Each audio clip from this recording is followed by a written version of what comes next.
Welcome to Harnessing Your Wealth with Billy Peterson. As the founder and CEO of Peterson Wealth Services and a former #1 ranked jockey, Billy knows what it takes to succeed. In this podcast, Billy and his team will help equine enthusiasts, business owners, and retirees understand the keys to financial freedom.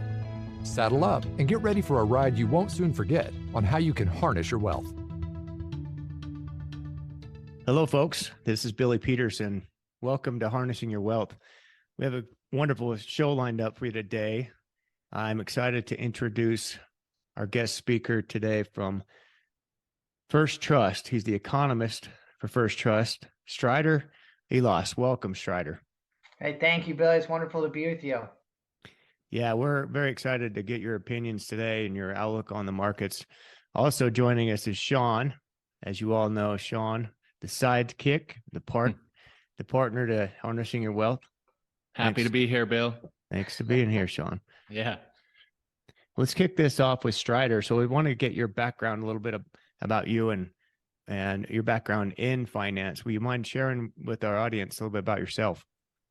Sure. I actually grew up in the Chicago area. I went to Wheaton College, a Christian liberal arts school there. And it's actually, Wheaton, Illinois in general, is actually one of the financial meccas, especially for financial products, really in the world, which is kind of interesting to think about. A lot of big companies have come out from there. And about 15 years ago, I joined on to First Trust Portfolios and actually connected with First Trust while I was in college there and interned for Brian Westbury, our chief economist, for 2 years while I was still in college, and came on after and have been with him really, been with First Trust for the last 15 years and with Brian as well. And it's been a wonderful journey, a lot of fun. Started off as an economic research assistant and just has gradually grown in the roles and positions, and I'm a senior economist there now. And it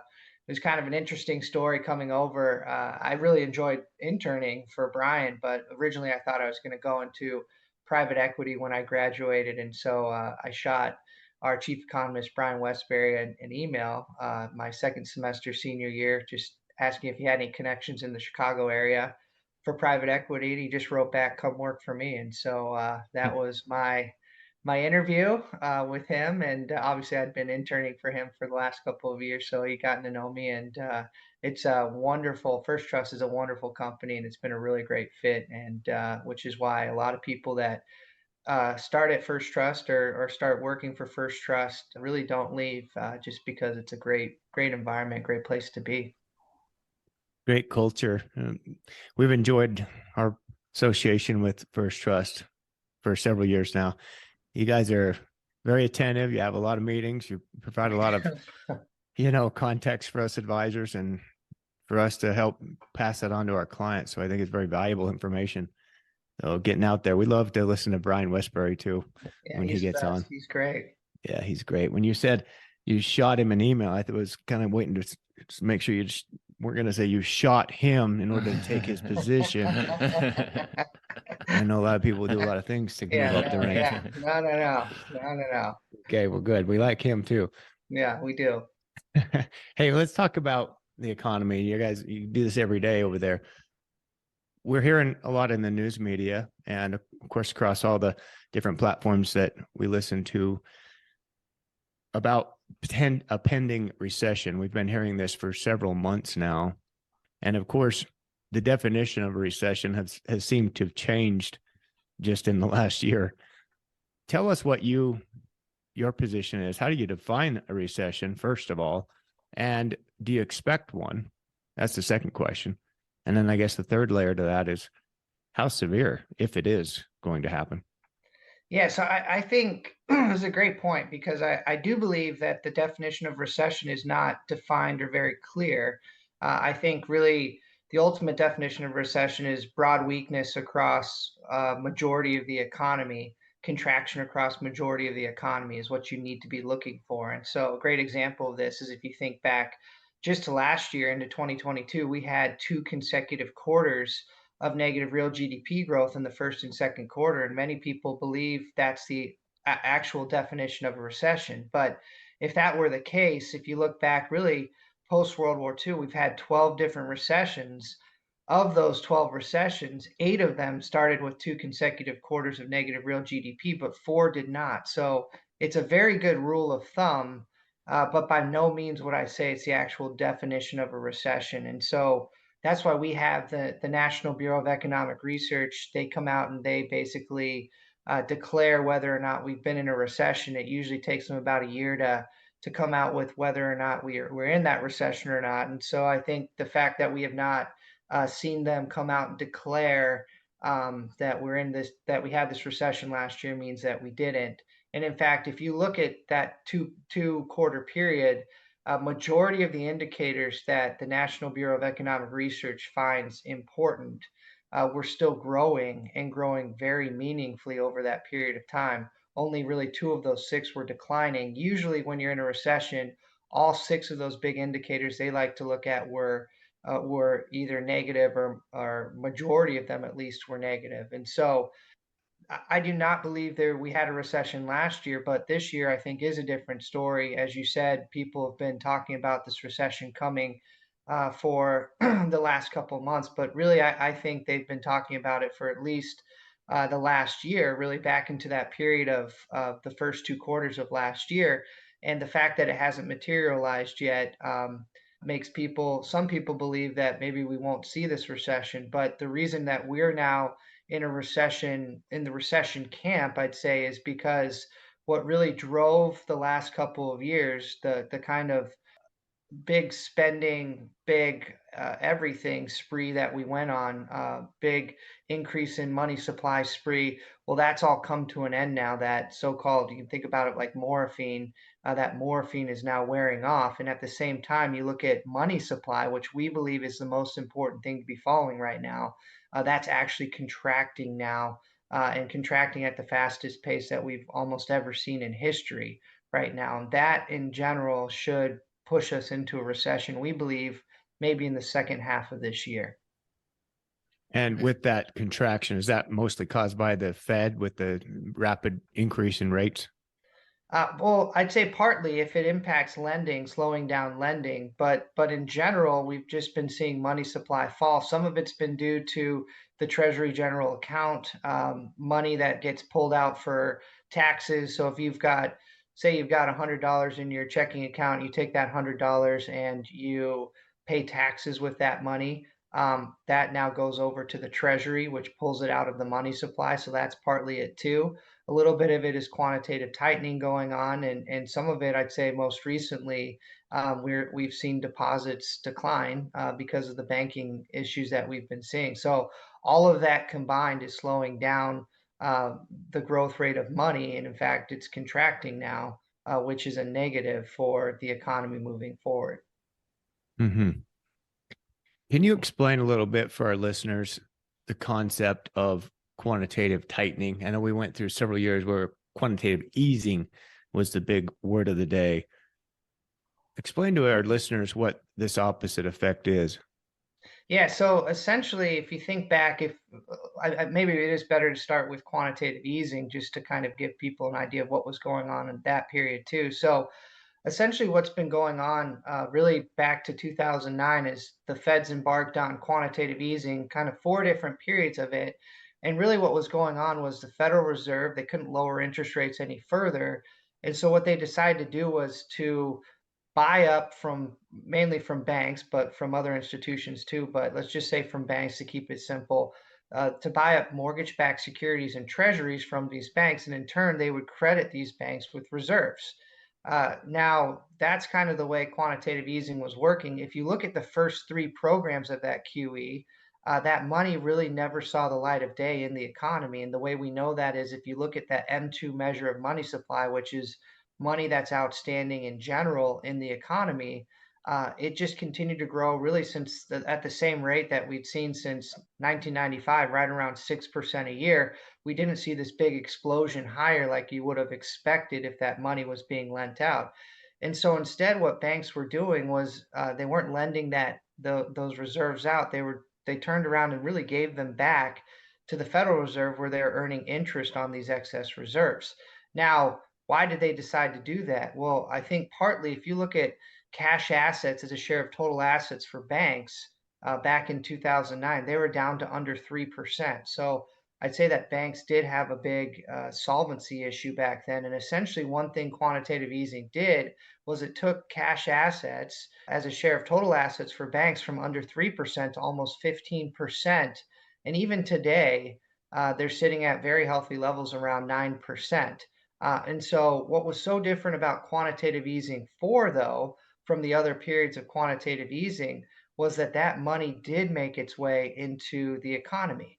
And the reason this happened was because, again, when you think back to that period in 2020, March and April, that's when we shut down the economy. And so the Fed did everything possible to try to stem the downturn. They cut interest rates to zero, provided liquidity to basically any sector that needed it, and then this quantitative easing 4. But what was different about quantitative easing 4 was that that was money that was essentially, you look at the spending that took place over that period of time, we added trillions of dollars of stimulus money to the economy. And usually the only way government can spend money is by either borrowing it or taxing it from the private sector. But this time around, what happened through basically this quantitative easing program was the Federal Reserve created trillions of dollars out of thin air, and they purchased bonds from the Treasury.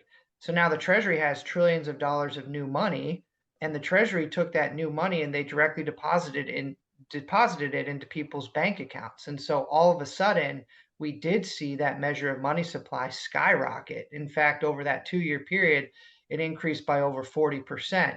So now with quantitative tightening, the opposite is taking place. So as some of these bonds come due that the Treasury, or excuse me, that the Federal Reserve has, they're now extinguishing those bonds, and so it's actually lowering the money supply slowly moving forward here, and that's going to continue. I think moving forward, that will probably be before the Fed decides to cut rates at some point in the future. That'll probably be something that they stop completely before they start to cut rates.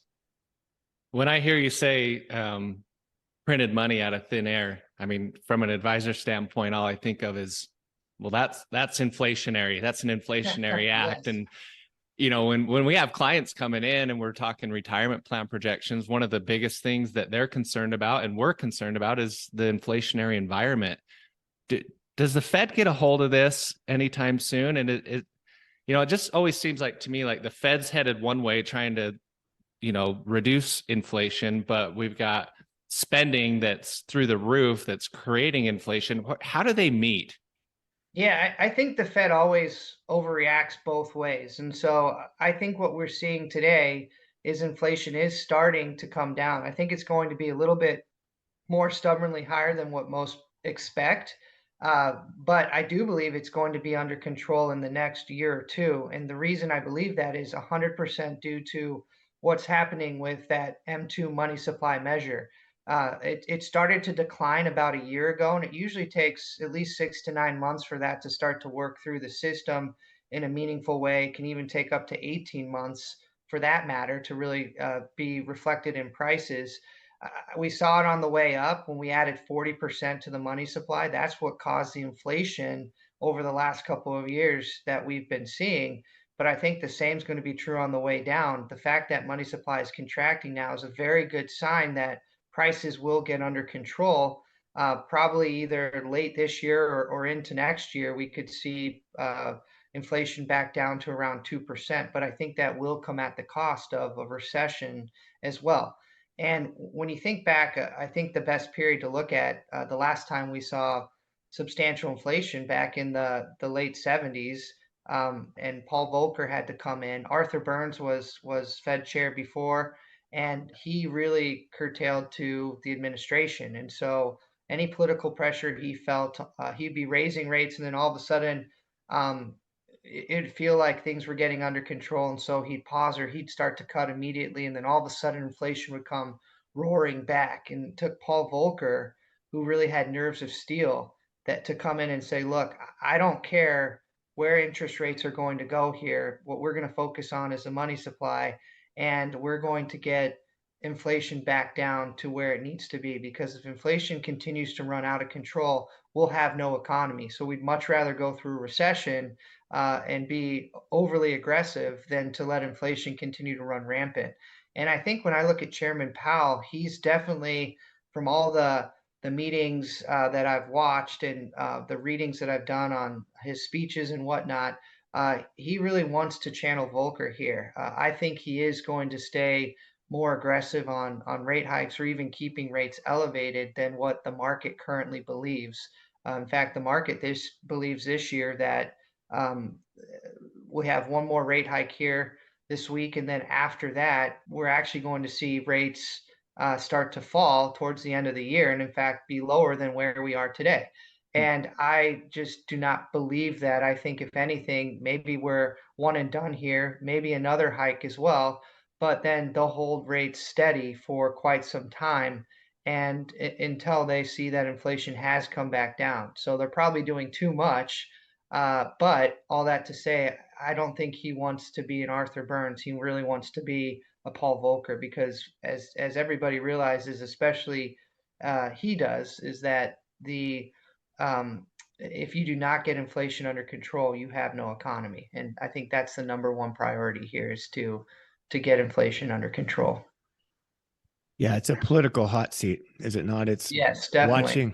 watching what's unfolding with these Fed chairmen and the pressure that they get from the administrations, from Congress, obviously from those who are in power, because they don't want to lose power.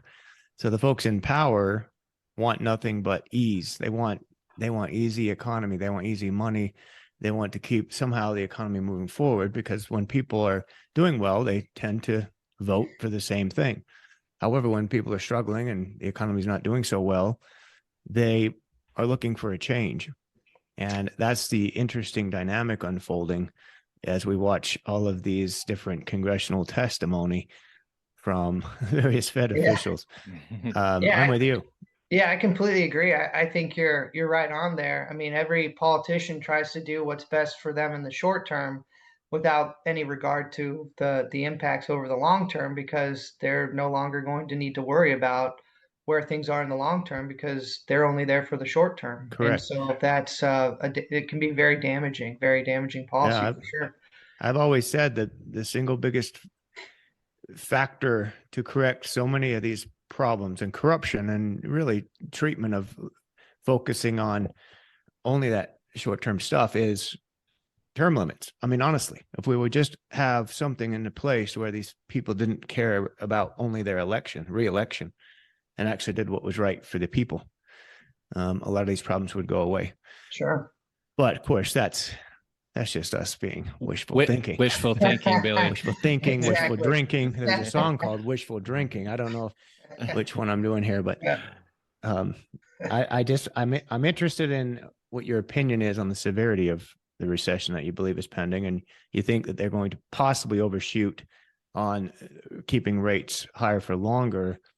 So that tells me that it doesn't bode super well for an economic recovery. Tell me a little bit more about that.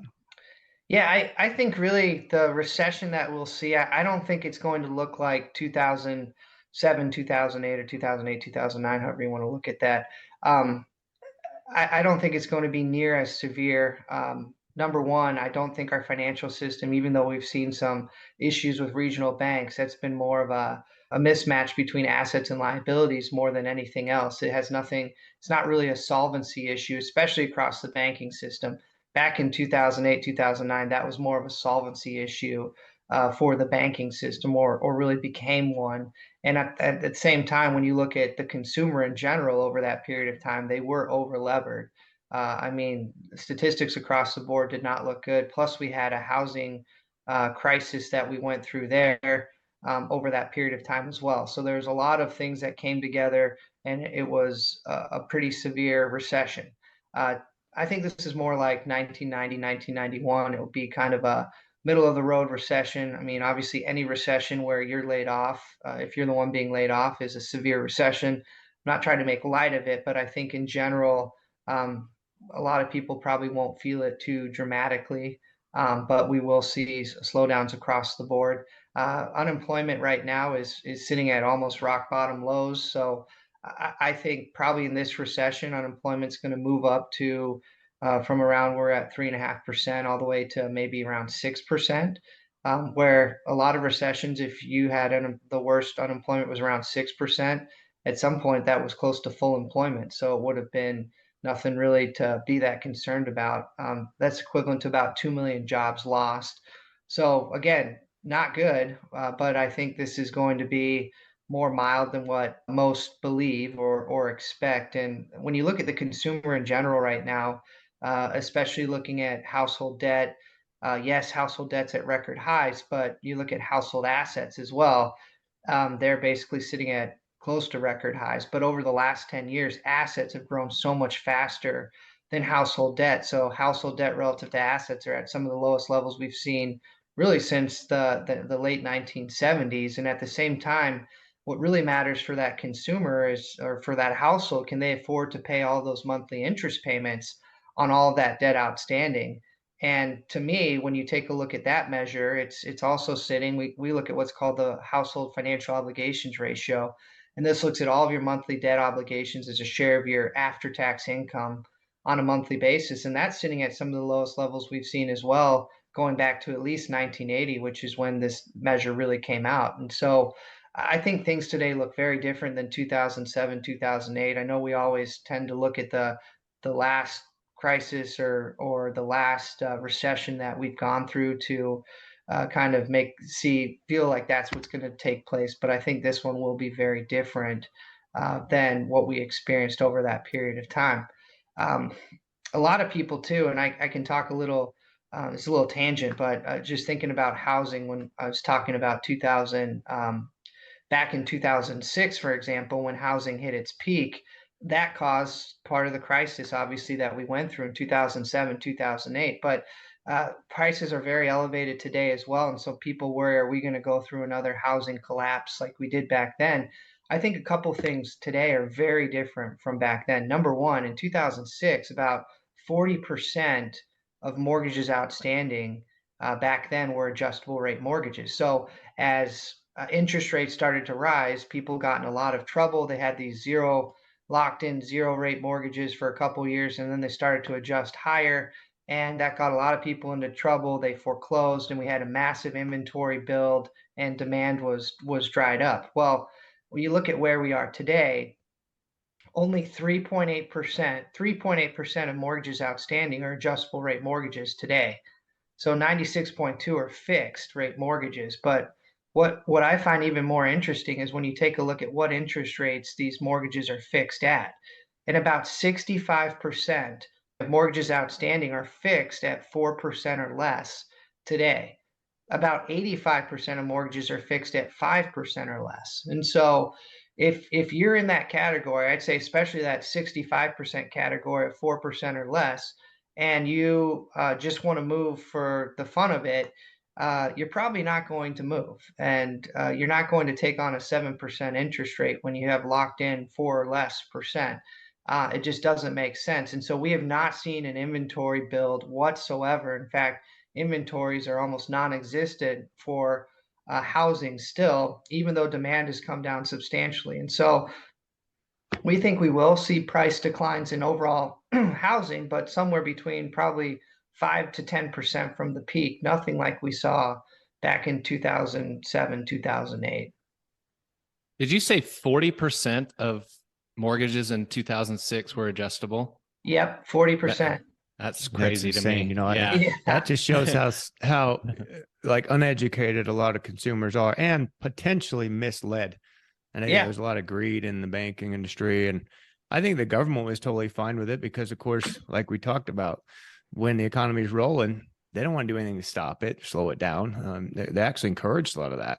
Yeah, and if you keep interest rates low for such a long period of time, over that period of time, you think that's how it's going to be for forever. And then at the same time, prices just continue to move higher and higher and higher. And so I think monetary policy can get people into a lot of trouble because what they see might not be the reality of where things really should be. And so they're impacted by that and they make foolish decisions. And that's what we saw over that period of time. And obviously things it always takes a recession to correct things and get things back to where they need to be. Well, Yeah. like you mentioned, the consumer was so over leveraged back then too, Yes. because I mean, I remember hearing the term, I think it was like no income loans, or stated income loans, where you didn't really have to prove. And the bank was just, yeah, you want to buy a home, or you'd like a spec home? Yeah, we could do that for you. And then, just like you said, those rates adjusted, or they lose a job, and bam, you wind up in foreclosure. Yeah. Scary. Yeah. Hmm.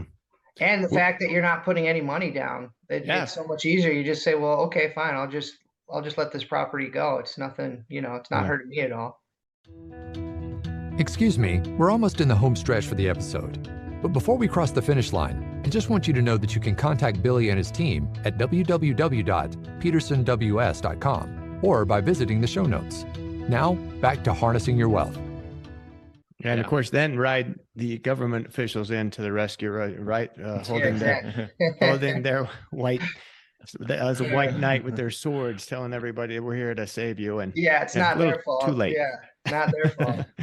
And I wanted to maybe jump into that a little bit deeper, but going back to your housing issue. Yep. You're not looking for a severe housing recession. How about new construction though? Because you just mentioned people that have locked into these low rates will be disinclined to sell their home and be forced to refinance or pick up a new mortgage at a higher rate. Yep. How about new construction? So the folks the younger generation, maybe want to go out and buy a home or build a home. What's that going to do to the overall economy? Yeah, I think really the biggest issue that we still face in housing is a lack of inventory. And so we still need to be building more homes every single year just to keep up with population growth and really scrappage rates. So we should be averaging about 1.5 million new homes a year just to keep up with those two issues. When I say scrappage rates, I mean homes that are very, very old that need to be torn down or condemned or that are hit with natural disasters or whatnot. So about 1.5 million homes. We've been really after 2008 and 2009, we were underbuilding for majority of the last 10 years or so. And finally, we've just gotten back to a level that's close to this 1.5 million homes per year that needs to be built. And so I think we'll start to see inventories pick up somewhat there. Obviously, we've seen this big slowdown in demand, but we're still seeing a lot of projects that are continuing to move forward. And I think it's important that these projects continue to move forward because the dip in housing, I don't think is going to last for forever. A lot of what's holding back buyers right now, I think, are higher interest rates. And I think over the next couple of years, we will see rates substantially lower than where they are today. But partly, I think it's kind of just like sticker shock. You get used to the new environment at some point, and then you just decide to move forward with it. And I think that's where we are today. I live in Southern California. I moved here about 5 years ago, and one thing that was hard to get used to was the sticker shock of where gas prices are, and especially over the last couple of years. I mean, with COVID and the shutdowns and everything that we dealt with, and then with the inflation that we'd seen and where gas prices went in California. I mean, they got up to about $7 a gallon. And I remember, they were hovering before then in the fours, the low fours. And I remember when it crossed over five, I thought to myself, this is just insanity. And then it kept going. And now it's back to about five, and that feels pretty good relative to You're the still seven. higher than where you were before, Yeah, but exactly. you feel great But about it. Feels a lot better Yeah. than where we were at the seven. And so Yeah. I think that's kind of similar to interest rates in general as well, especially for housing. I think you get that sticker shock at first and you think, well, there's no way I'm going to do this. But then as it stays there for longer and then you start to see some little improvement, you think, well, man, maybe I should jump in now and then I can refinance in the future, or maybe rates continue to go up. Mhm. We don't believe that, but I think we're starting to see some buyers come off the sidelines now, finally. But I think the new home construction, I don't think we're overbuilding whatsoever like we were back in 2005, in 2006 especially. We've been underbuilding, if anything, and so I think it's a real positive that continues. It'll be even though interesting to it's see how tough. that develops with this, like you said, getting used to the new environment, the rate environment, but can they afford monthly payments, because it's a Yes. lot more payment for the same house, and Huge. sometimes people Yeah. have to significantly downsize what they're Huge. looking to purchase. So we have just time for a couple more questions, maybe one from me and one from Shaun here, and then we're going to let you go. But speaking with debt, we've talked a lot about debt and the impact. I'm looking at the overall economy, the country in general. Some of the things I'm just completely dumbfounded by, with regards to, for example, our total amount of government debt. And for some reason, we can't ever seem to balance our budget. We can't ever seem to come to terms with wanting to reduce the amount of outstanding debt that we have. It's concerning to me because of the level of inflation and the increase in rates that our own government has to make payment on, one of the largest borrowers out there. So help me understand how it is that we got into an environment where we normalize the process of continuously raising the debt limit. We have the media get on and speak of, Congress now having to get together and talk about raising the debt limit. It's like, it's almost a given. Yeah, we're going to raise it. And I think to myself, what if I were sitting here at the kitchen table with my wife and we're in credit card debt up to our eyeballs, can't even make the payments, and we're talking about how we're going to go find another loan and borrow some more against that card. Yet everyone's criticized if someone puts a foot down and says, no, I don't want to raise this debt limit. Then they look at them as, anti-government, anti-growth, anti-whatever. I'm just confused. So long story short, what do you think of all that? And is this ever going to grow into a major problem for us as a country? Sure. Yeah, I think for the last part of your question, could this grow into a big problem for our country? I think it can. And I think if we continue to accumulate deficits, multi-trillion dollar, trillion-dollar deficits, as far as the eye can see, and the debt continues to grow at the rate that it's been growing, that will become a huge issue, especially as we have an aging population and more of the government spending that's taking place is going towards Social Security, Medicare, Medicaid programs. I think the biggest thing for me is you think about, well, why do we have as much debt as we currently do? It's because government is spending far more money than they're bringing in. As you said, as a private citizen, we can't do that. At some point, we get cut off. But for the government, they never get cut off. And partly it's because we're the world's reserve currency. We have the ability to be able to do this, to run huge deficits. But I think it does become a problem because you think about government spending in general. The only way government spends money is by either borrowing it or taxing it really from the private sector. And so as government grows, it makes a smaller, less vibrant private sector. The bigger government gets, usually the slower the economy that you see. That's been proven over and over again over history. And so yes, kicking the, we have this debt limit debate every couple of years now, and we just continue to kick it down the road. Causes some volatility, and the big thing is, oh, we're going to default on our debt if we don't move it. The reality is that would be the absolute last thing that we would ever default on. Other programs would be cut first. But the bigger issue, and I think if somebody actually does want to take this seriously, is you need to figure out ways to fix entitlement spending. Uh, when you look at transfer payments to individuals, that's the issue with government spending. Majority of government spending is made up for transfer payments to individuals, Medicare, Social Security, Medicaid. I mean, the list goes on and on. And a lot of these programs, when they're put in place, were, think about Social Security, you're going to live for 1 year maybe to receive Social Security at that time. But as we know, over time, the age that people are living has gotten longer and longer, and yet they've kept in basically the same rules that were there originally. And so people are now entitled to a lot more money than what was ever dreamed of Yeah. possible going out. So I think that's really the big issue.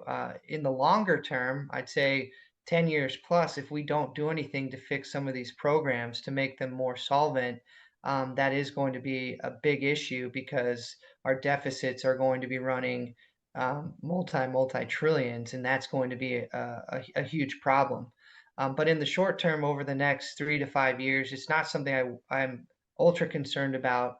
And the reason, especially for the interest payments on all the debt outstanding, right now, even though we've accumulated so much more debt because interest rates have been so low when we've accumulated majority of that debt, net interest payments as a share of, let's say, the economy are running right around 2% right now. Hmm. If you look back to the 80s and 90s, they were running about 3%. Even though we had a lot lower debt, we had a lot higher interest rates. So even if all debt get, say tomorrow, rolled over and it was taken out at 4%, let's just say, it would just get us back to about 3% of GDP, which is where we were in the 80s and 90s, and things grew fine. Okay. And so in the short term, I'm not worried, but I think the bigger issue is, why do we keep accumulating this debt? And it's just that the government spends way too much money, and it's not a revenue issue whatsoever. You look back over history, revenues as a share of GDP have averaged since World War II about 17.5%. That's about where we are today. Spending has averaged about 19.5%, which is why we always have a deficit.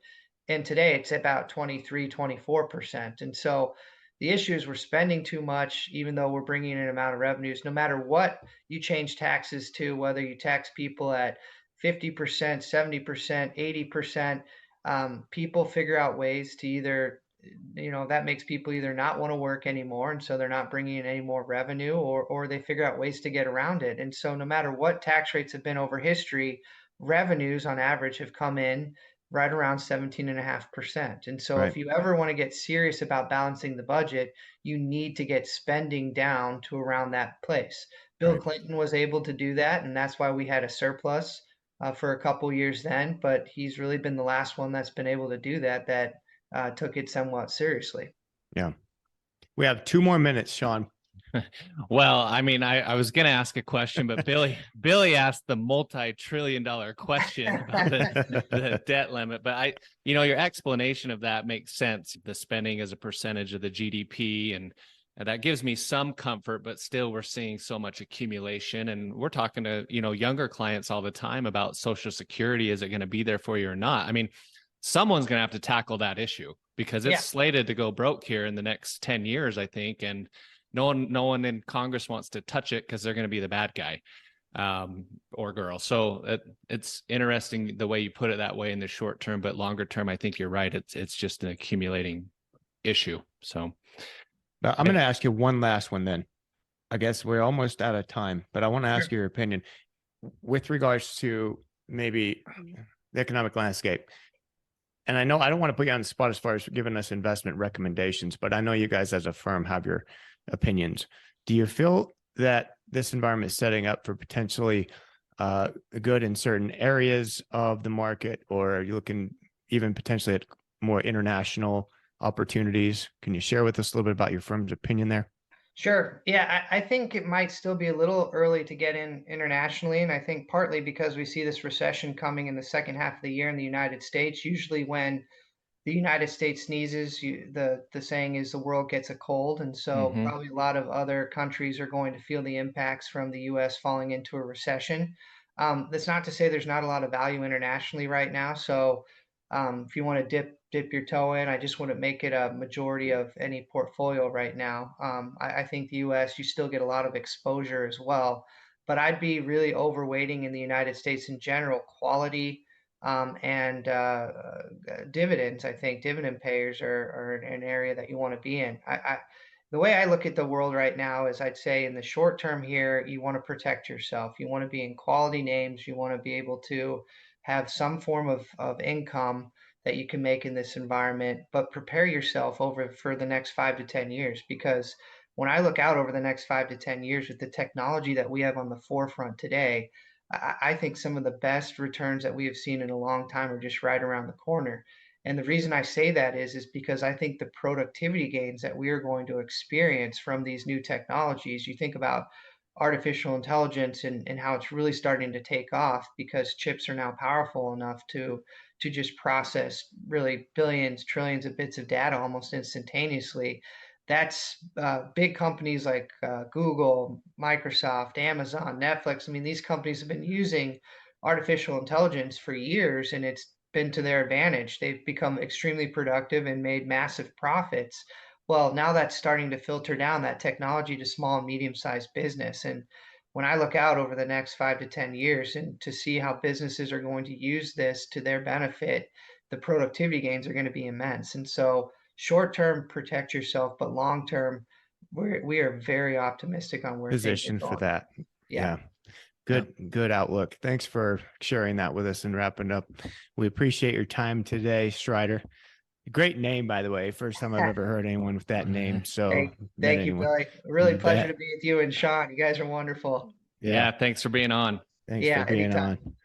And so thanks everyone for joining us today. Stay tuned for next time. We're going to have a potential Hall of Fame trainer, thoroughbred trainer from California. Join us for that one. Thanks again, Strider. Thank you. Appreciate your time today. Take care, everybody. Thank you for listening to Harnessing Your Wealth with Billy Peterson. Before we declare the race official, please click the follow button so you can be notified when new episodes become available. For more information about today's show, please check out the show notes. Visit our website at www.petersonws.com or give us a call at 801-475-4002. Once again, thank you for listening. The information covered and posted represents the views and opinions of the guest and does not necessarily represent the views or opinions of Peterson Wealth Services. The content has been made available for informational and educational purposes only. The content is not intended to be a substitute for professional investing advice. Always seek the advice of your financial advisor or other qualified financial service provider with any questions you may have regarding your investment planning.